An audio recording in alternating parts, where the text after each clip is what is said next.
Yeah, I think that's always been the argument with any high-end player in any cap era. Like even in the NBA, these guys are making astronomical amounts. Yes.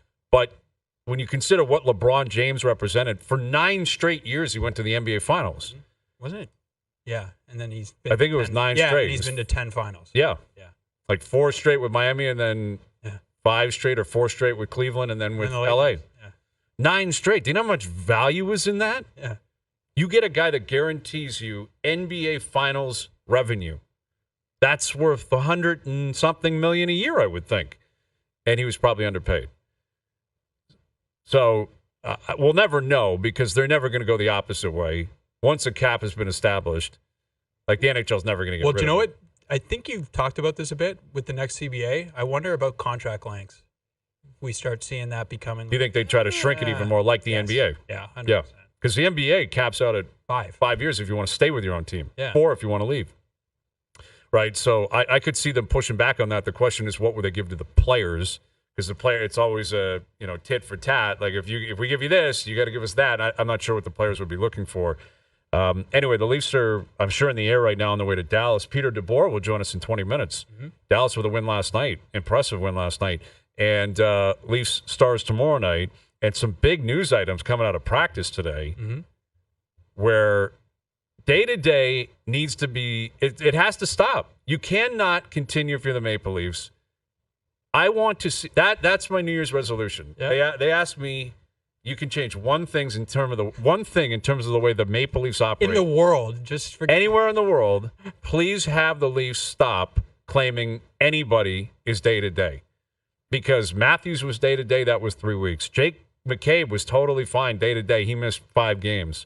Stolar's nothing to worry about, nothing to see here. It's all good. He'll probably be playing Friday. Now he's had surgery done. No, he's having it tomorrow. Or he's having a procedure in New York done tomorrow. I like procedure. Procedure instead of surgery. I love that.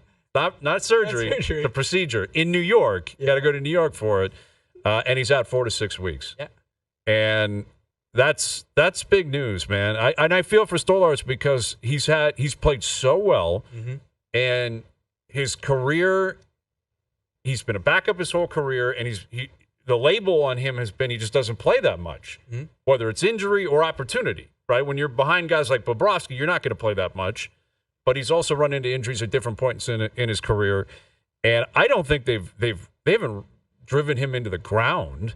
He played back-to-back starts, but it wasn't on back-to-back days. But it's just like you look at his workload relative to what he's done in his career. He's at 17 starts. Career high is 24.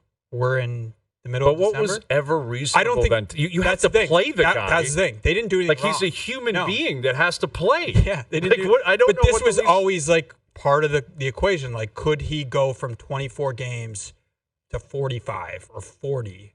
And it's like, I don't know. He's never done it. This was like Noodles talks about this all the time. Like, we had never seen it. Yeah. And now we don't know. Are we going to see it? This is your answer. I Probably think not. the answer is no. We're not going to see 45 starts anymore. Like, if he misses, and usually with goalies, it's closer to 6 weeks than it is 4 weeks, especially if you're coming off a procedure like this. And 6 weeks, I looked at, I think, is 19 games. So it's like you're getting into it. It's like he's probably not going to, like, is he going to make 35 starts? Now the question is, does he give you 30 more starts? No. Like, it's just the math isn't going to add up. So can he give you 20 more and then he gets to 37? Yeah. That would still look like tandem numbers because, again, Wall's not going to play every single night. They're going to either ride Hildeby or Matt Murray possibly comes back into the fold. Is that what you're suggesting? Is Matt Murray becomes an option here? I kind of think that's what they'll end up doing just because he is experienced and you have a guy who's not experienced in that. Does that matter? I don't know. I don't think Hildeby didn't exactly inspire confidence the other night, and he is what he is at this point. But what is Matt Murray at this point? Well, that's the thing. He just came back from an injury himself. He hasn't played a lot of games in the last year and a half. Like, he missed all of last year, basically. That's it, man. I don't. I think the big question out of this is what does Wall do? Because now you're going to be playing a lot more. They'll play the other guy in back-to-backs. They're not going to play him every game, but we haven't seen him do this before, right? I think it is a great opportunity for him. Huge opportunity. A massive opportunity for him.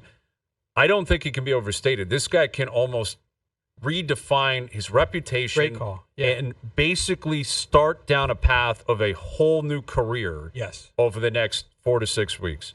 You stay healthy, you stay in every game, and you play well, Stolarz can just be bled back in. And that would be, honestly, that'd probably be That the would best be for him, ideal. where he just becomes the backup. He plays like every few games, and like he's reliable, he's good. You're not overstressing him, and Wall's your guy. Like, remember, like they've already committed to him next year. Like, Yeah, they 3-year did not, deal. right? They didn't have to do that. They clearly believe he can be something.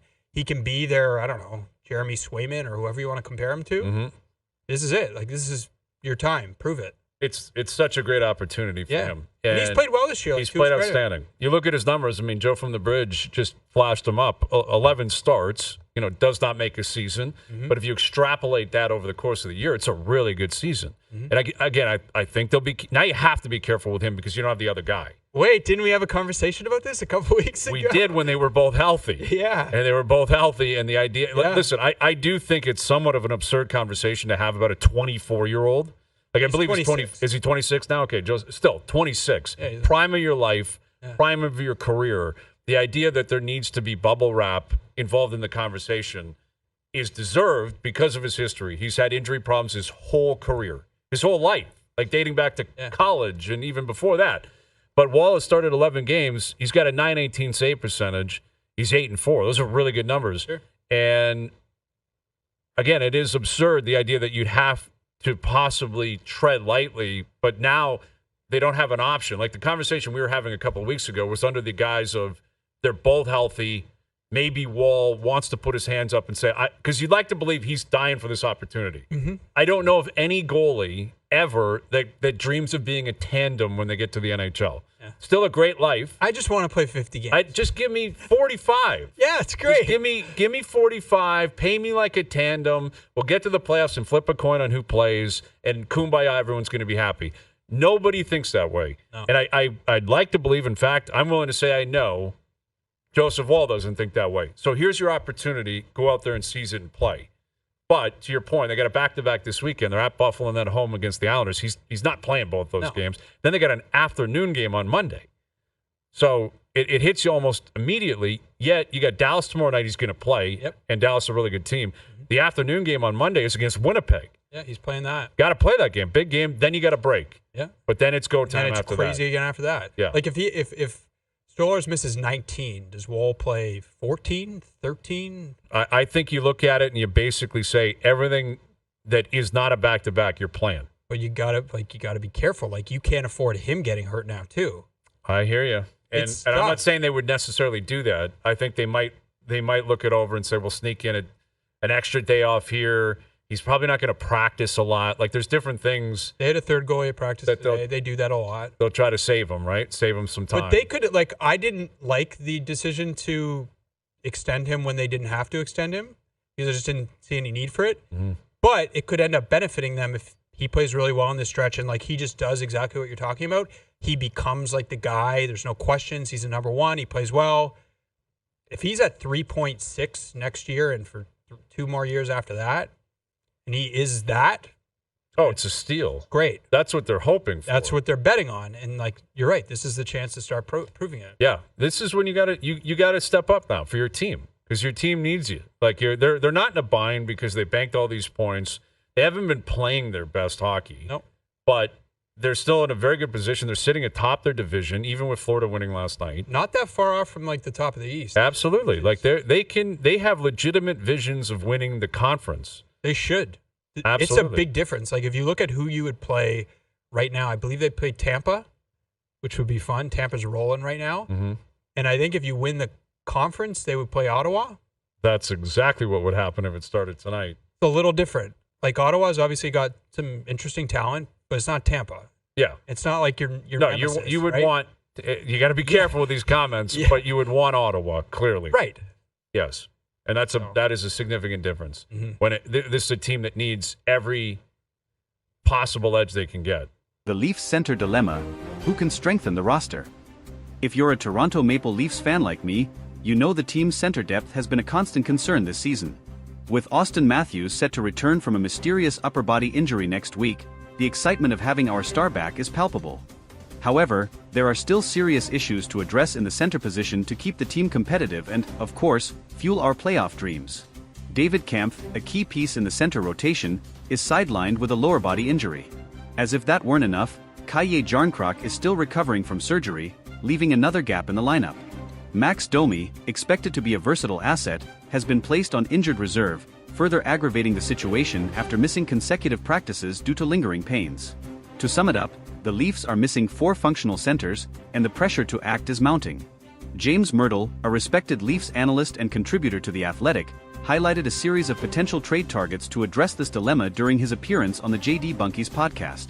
Among the names mentioned, 2 stood out: Nick Jugstad and, for the nostalgic fans, a possible reunion with Ryan O'Reilly.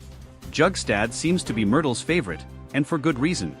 The player, who signed a 2-year deal with the Utah Hockey Club last offseason, carries a manageable $2.1 million cap hit, which is essential for a team as salary cap-strapped as the Leafs.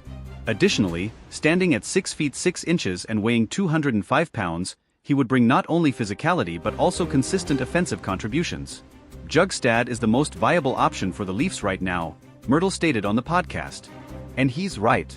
Experienced and versatile, Jugstad has played for several teams, including the Florida Panthers, Pittsburgh Penguins, Minnesota Wild, and Edmonton Oilers, and could quickly adapt to the Leafs' dynamic.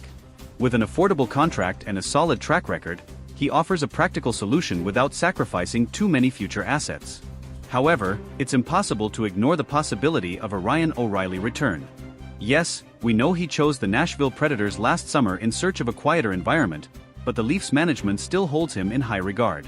The 2019 Stanley Cup winning captain with the St. Louis Blues is precisely the type of player any contender would love to have on their roster. However, the cost of bringing him back would be steep, both in terms of trade assets and cap space adjustments, as Nashville or a third team would need to retain part of his salary. I don't think the O'Reilly scenario is entirely out of reach, Mirtle said, showing that there's optimism within the organization. However, there are doubts about how much it's worth investing in a 33-year-old player, even with his impeccable credentials. Meanwhile, cheaper internal options like Steven Lorentz, Connor Dewar, Pontus Holmberg, and Fraser Minton have been mentioned. But let's be honest, these names might serve as short-term stopgaps, but they're far from offering the stability and impact the team needs. The pressure is all on GM Brad Treliving. He knows that despite the Leafs' solid performance so far, the center position is crucial to sustaining any championship aspirations. With the trade deadline approaching, Treliving has likely intensified his efforts to finalize a deal. And we, the fans, are eagerly awaiting good news. For now, all we can do is trust that the team can weather this tough phase and hope a solution, whether it's Jugstad, O'Reilly, or another name, arrives before things spiral out of control. After all, as we all know, the Leafs don't have the luxury of wasting another season with a promising but incomplete roster. The time to act is now. The Leafs center dilemma, expanding on the potential solutions. The Toronto Maple Leafs, amidst another promising yet tumultuous season, face one of their most pressing challenges, addressing a depleted center lineup that threatens to derail their momentum. While the return of Auston Matthews is a beacon of hope, the broader picture remains dire, requiring urgent action from the front office. With Kampf, Jarnkrok, and Domi sidelined, the team's depth has been stretched thin. The immediate impact is clear on both ends of the ice. Defensively, the Leafs are struggling to suppress opposing top lines without reliable two-way centers. Offensively, puck distribution and power play setups have been less dynamic, as the makeshift lineups lack the same chemistry. This imbalance underscores the necessity for reinforcements. Nick Jugstad, as highlighted by James Mirtle, presents the most realistic trade option. His affordable contract and towering physical presence align perfectly with the Leafs' needs. Beyond his imposing stature, Jugstad brings versatility. He can play both center and wing, a flexibility that would allow head coach Sheldon Keefe to adjust the lineup dynamically. However, acquiring Jugstad isn't without complications. The Utah Hockey Club, formerly the Arizona Coyotes, is currently rebuilding but may still demand a premium return for their experienced forward. The Leafs will likely need to part with a mid-tier prospect or draft pick to make the deal work. With their prospect pool already thin, Treliving faces a tough decision. Another name that excites fans and analysts alike is Ryan O'Reilly. The former Conn Smythe winner and Stanley Cup champion has a proven track record of elevating teams in high-stakes situations. His leadership during his brief stint with Toronto last season left a lasting impression. Yet, the Predators have little incentive to move him unless the offer is overwhelming. Should the Leafs pursue O'Reilly, it would almost certainly require a multi-asset package. A first-round pick and a promising young player like Nick Robertson might need to be part of the conversation. Additionally, Nashville would have to retain salary, a process that often involves a third-party team to facilitate. The logistics are challenging but not insurmountable. Internal options like Pontus Holmberg and Fraser Minton offer short-term relief but lack the experience needed for a deep playoff run. Holmberg has shown flashes of potential, but his limited NHL exposure raises questions about his readiness for a consistent role. Minton, while promising, is still developing and would be better served continuing his growth in the minors. A wild-card option could be exploring European leagues or waiver claims to unearth an overlooked talent. Teams like the Vegas Golden Knights and Colorado Avalanche have found gems in unconventional ways, and the Leafs scouting department may need to cast a wider net to uncover an affordable, immediate solution. Another factor complicating the Leafs' decisions is the looming salary cap crunch. With Matthews' extension set to kick in soon, Toronto must be mindful of every financial commitment. Adding a high-priced center now could limit flexibility during the off-season, forcing Treliving to juggle short-term needs against long-term sustainability. Trade timing will also play a pivotal role.